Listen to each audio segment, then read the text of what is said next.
அனைவருக்கும் வணக்கம். அனைத்து அமாவாசைகளும் மிக முக்கியமானவை என்றாலும் அவற்றில் தை, ஆடி மற்றும் மகாலய அமாவாசை மிக மிக முக்கியத்துவம் வாய்ந்தது. இந்த ஆண்டு இந்த ஆனி மாத அமாவாசையானது ஜூலை 5ஆம் தேதி வெள்ளிக்கிழமை அன்று வருகிறது.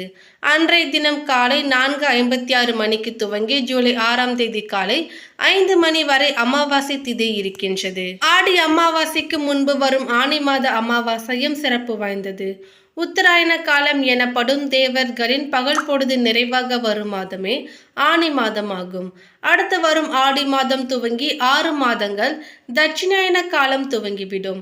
தேவர்களின் இரவு பொழுதான தட்சிணாயன காலத்தில் நம்முடைய முன்னோர்கள் பித்ருலோகத்திலிருந்து பூமிக்கு வந்து நம்மை காப்பதாக ஐதீகம். அதனால் முன்னோர்களை மகிழ்வுடன் வரவேற்று அவர்களின் ஆசை பெறுவதற்கான மாதம் என்பதால் ஆனி மாத அமாவாசை மிகவும் முக்கியத்துவம் வாய்ந்தது. அந்த வகையில் இந்த ஆனி மாத அமாவாசையின் பொழுது ஏற்படக்கூடிய கிரகநிலை கிரக மாற்றங்களால் கடகராசி சேர்ந்தவர்களுக்கு இனி வரக்கூடிய நாட்களானது எப்படிப்பட்ட நாட்களாக இருக்கும் என்பது குறித்த பல முக்கியமான கணிப்புகளை பற்றி தான் தெரிஞ்சுக்க போகிறோம். எனவே கடகராசிக்காரங்க பதிவை பார்த்துட்டு இருந்தீங்கன்னா தொடர்ந்து பார்த்துட்டு வாங்க. நீங்கள் இப்போ தான் நம்ம சேனலை ஃபர்ஸ்ட் டைமாக பார்க்குறீங்க அப்படின்னாலும் கண்டிப்பாக சப்ஸ்கிரைப் பண்ணிக்கோங்க. அப்படியே பக்கத்தில் இருக்கக்கூடிய நோட்டிஃபிகேஷனுக்கான பெல்லைக்கானையும் கிளிக் பண்ணிக்கோங்க. புனர்பூசம் பாதம் 4, பூசம், ஆயில்யம் ஆகிய நட்சத்திரங்களை உள்ளடக்கியதுதான் கடகராசி. கடகராசியின் கிரக நிலையை பொறுத்தவரை ராசியில் புதன், தைரிய வீரிய ஸ்தனத்தில் கேது, அஷ்டமஸ்தனத்தில் சனி, பாக்கியஸ்தனத்தில் ராகு, தொழில் ஸ்தனத்தில் சந்திரன் செவ்வாய், லாபஸ்தனத்தில் குரு, அயன சைன போகஸ்தனத்தில் சூரியன் சுக்கிரன் என்று கிரக நிலைகள் அமைந்திருக்கின்றன. கடகராசிக்கு பொறுத்தவரை தடைகளும் இழுபறி நிலையும் ஏற்படலாம். செவ்வாய் மற்றும் சூரியன் பெயர்ச்சிக்கு பிறகு நிலைமை அனுகூலமாக மாறும். கடகராசிக்காரர்களுக்கு இனி வரக்கூடிய முதல் 10 நாட்களுக்கு தடைகளும் இழுபறி நிலையும் ஏற்படலாம்.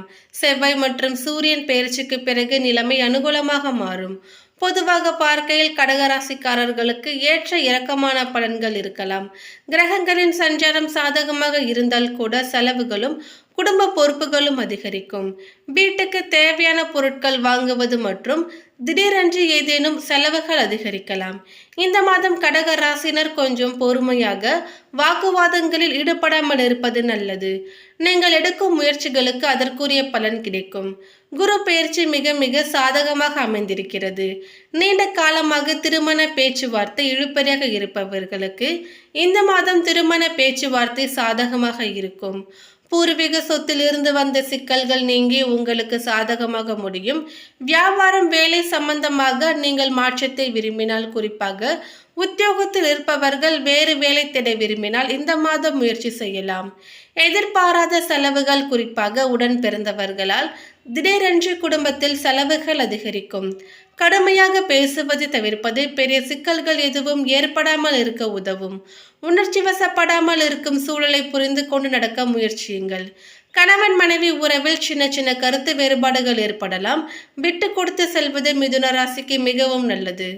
குடும்பம் சம்பந்தப்பட்ட விஷயங்களில் கடகராசிக்காரர்களுக்கு ஏற்ற இறக்கங்கள் இருந்தால் கூட, அனுகூலமற்ற சூழல் ஏற்பட்டால் கூட வேலை மற்றும் தொழில் ரீதியாக அற்புதமாக இருக்கும்.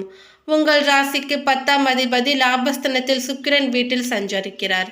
எனவே வேலை மாற விரும்புபவர்கள், இடமாற்றம் விரும்புபவர்களுக்கு இந்த காலம் சாதகமாக இருக்கும். வியாபாரம் மற்றும் தொழிலில் எந்த விதமான சிக்கலும் வராது. அதே போலவே பெரிய அளவு லாபமும் ஈட்ட முடியும். குடும்பத்தில் மகிழ்ச்சியும் உற்சாகமும் காணப்படும். எதிரிகளின் சூழ்ச்சிகளை முறியடிப்பீர்கள். வெளி வட்டாரத்தில் செல்வாக்கு அதிகரிக்கும். உறவினர்களும் நண்பர்களும் மிகவும் உதவியாக இருப்பார்கள். ஒரு சிலருக்கு குழந்தை பாக்கியம் உண்டாகும். மாத பிற்பகுதியில் உறவினர்கள் வகையில் ஒரு சில பிரச்சனைகள் ஏற்பட சாத்தியம் இருப்பதால் பொறுமையுடன் இருப்பது மிகவும் அவசியம். கணவன் மனைவிக்கிடையே சிறு சிறு கருத்து வேறுபாடுகள் ஏற்படலாம். ஒருவரை ஒருவர் அனுசரித்து போவது நல்லது. புதிய ஆடை ஆபரணங்கள் வாங்கி மகிழ்வீர்கள். குடும்பத்துடன் வெளியிடங்களுக்கு சென்று வருவீர்கள். விருந்து விசேஷங்களில் கலந்து கொள்கின்ற வாய்ப்பு உண்டாகும். மாதத்தின் பிற்பகுதியில் எதிரிகளால் பிரச்சனைகளும் கடன் தொல்லைகளும் ஏற்படலாம். ஆன்மீகத்தில் நாட்டம் அதிகரிக்கும். ஒரு சிலருக்கு வெளியூர் வெளி மாநில புண்ணிய தலங்களுக்கு சென்று வரும் வாய்ப்பு உண்டாகும். குடும்ப பெரியவர்களின் அறிவுரையின்படி நடந்து கொண்டு அவர்களின் ஆதரவுகளை பெறுவீர்கள். அலுவலகத்தில் சக ஊழியர்களிடம் செல்வாக்கு அதிகரிக்கும். பணிகளில் அவர்களின் ஒத்துழைப்பு கிடைக்கும். நீண்ட நாட்களாக எதிர்பார்த்த பதவி உயர்வு, சம்பள உயர்வு போன்ற சலுகைகளும் கிடைக்கும். மேலதிகாரிகளின் அன்பும் ஆதரவும் உங்களை உற்சாகப்படுத்தும். அலுவலகத்தில் உங்களுடைய எதிர்பார்ப்புகளும் பூர்த்தியாகும். தொழில் வியாபாரத்தில் எதிர்பார்த்த லாபம் கிடைக்கும். எதிரிகளால் ஏற்பட்ட பிரச்சனைகளும் நீங்கும். புதிய முயற்சிகள் வெற்றியை கொடுக்கும். வியாபாரத்தை விரிவுபடுத்தும் எண்ணம் இருந்தால் அதற்கான முயற்சிகளில் இந்த மாதம் ஈடுபடலாம். குடும்பத்தை நிர்வகிக்கும் பெண்களுக்கு உறவினர்களிடையே மதிப்பும் மரியாதையும் அதிகரிக்கும். தோழியர்கள் வட்டாரத்தில் உங்கள் செயல்கள் பாராட்டப்படும். பணிக்கு செல்லும் பெண்களுக்கு அலுவலகத்தில் புதிய பொறுப்புகள் கிடைக்கும். அடுத்ததாக பாதம் 4 புனர்பூசம் நட்சத்திரத்தை சேர்ந்தவர்களுக்கு அதிர்ஷ்டமான மாதம் என்றே சொல்ல வேண்டும். லாபஸ்தானத்தில் சஞ்சரிக்கும் குரு உங்கள் முயற்சிகளை எல்லாம் வெற்றியாக்குவார். எதிர்பார்ப்பையும் நிறைவேற்றுவார். பண வரவை அதிகரிப்பார். பிள்ளைகளின் வழியில் நன்மைகளை அதிகரிப்பார். குழந்தை பாக்கியத்திற்காக காத்திருந்தவர்களையும் கனவையும் நனவாக்குவார். திருமண வயதினர்களுக்கு தகுதியான வரனை அமைத்துக் கொடுப்பார்.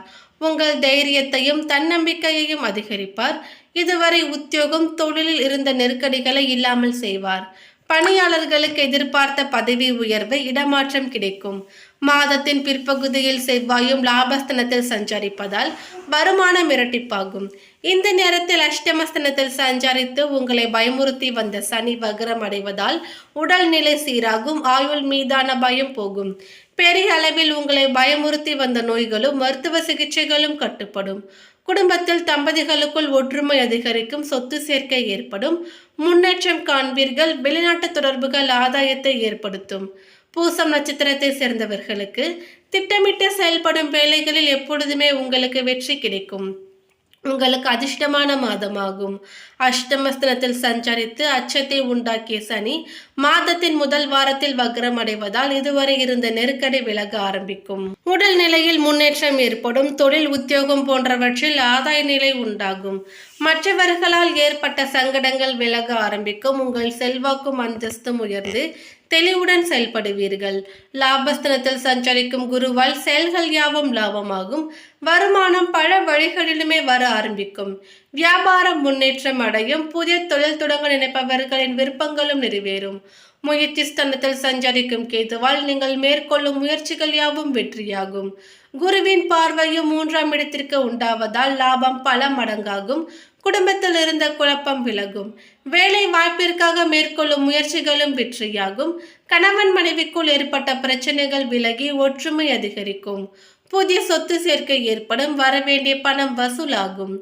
அடுத்ததாக ஆயுள்யம் நட்சத்திரத்தை சேர்ந்தவர்களுக்கு அதிர்ஷ்டமான வாய்ப்புகள் வழங்கும் மாதமாக இருக்கும்.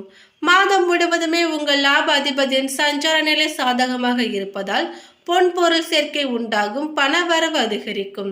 எதிர்பார்ப்பு எல்லாம் நிறைவேறும். புதிய வாகனம் வாங்கும் யோகம் ஒரு சிலருக்கு ஏற்படும். லாபஸ்தானத்தில் சஞ்சரிக்கும் குருவால் இதுவரையில் உங்கள் வாழ்வில் இருந்த சங்கடங்கள் எல்லாம் விலக ஆரம்பிக்கும். முயற்சிகள் வெற்றியாகும். அந்தஸ்து உயரும். மழலை பாக்கியம் உண்டாகும். திருமண வயதினர்களுக்கு தகுதியான வரன் வரும். வேலைக்காக காத்திருந்தவர்களுக்கு எதிர்பார்த்த தகவல் வரும். பொருளாதார நெருக்கடி விலகும். வியாபாரத்தில் இருந்த தடைகள் நீங்கும். கூட்டுத் தொழிலில் எதிர்பார்த்த ஆதாயம் உண்டாகும். கணவன் மனைவிக்கு இடையே ஒற்றுமை அதிகரிக்கும். புதிய சொத்து சேர்க்கை ஏற்படும். இழுபறியாக இருந்த பிரச்சனைகளும் முடிவிற்கு வரும். சமூகத்தில் செல்வாக்கு உயரும். ஆனி மாத அமாவாசை தினமானது திருவாதிரை நட்சத்திரத்துடன் இணைந்து வருகிறது. ஜூலை 5ஆம் தேதி காலை 4:35 மணிக்கே திருவாதிரை நட்சத்திரம் துவங்கி விடுகிறது. திருவாதிரை நட்சத்திரம் சிவனுக்குரிய நட்சத்திரம் என்பதால் இந்த நாளில் முன்னோர் வழிபாட்டுடன் சிவ வழிபாட்டினையும் மேற்கொள்வது சிறப்பு. முன்னோர்களுக்கு தர்ப்பணம் கொடுத்து முடித்தவுடன் அருகில் சிவன் கோவில் இருந்தால் அங்கு சென்று வழிபட்டு விட்டு பிறகு வீட்டிற்கு வர வேண்டும். காகத்திற்கும் முன்னோர்களுக்கும் உணவு படைத்து வழிபட வேண்டும். அமாவாசை அன்று யாருக்காவது உணவு தானியங்கள் ஆகியவற்றை தானமாக வழங்குவது இன்னும் சிறப்பாகும். வெள்ளிக்கிழமை காலை 10:30 மணி முதல் 12 மணி வரை ராகு கால நேரமாகும். ராகு காலத்திலும் உச்சி பொழுதிற்கு பிறகு தர்ப்பணம் கொடுக்கக்கூடாது. அதனால் முன்னோர்களுக்கு தர்ப்பணம் கொடுப்பவர்கள் காலை 10:30 மணிக்கு முன்பாக தர்ப்பணம் கொடுக்க வேண்டும். மேலும் இந்த தகவல் உங்களுக்கு பிடித்திருந்தால் லைக் பண்ணுங்க, ஷேர் பண்ணுங்க. இது போன்ற பல சுவாரஸ்யமான கணிப்புகளை நீங்க தெரிஞ்சுக்கணும்னா எங்க சேனலை சப்ஸ்கிரைப் பண்ணிடுங்க. மேலும் நோட்டிபிகேஷனுக்கான பெல் ஐகானையும் கிளிக் பண்ணிக்கோங்க. தேங்க்யூ.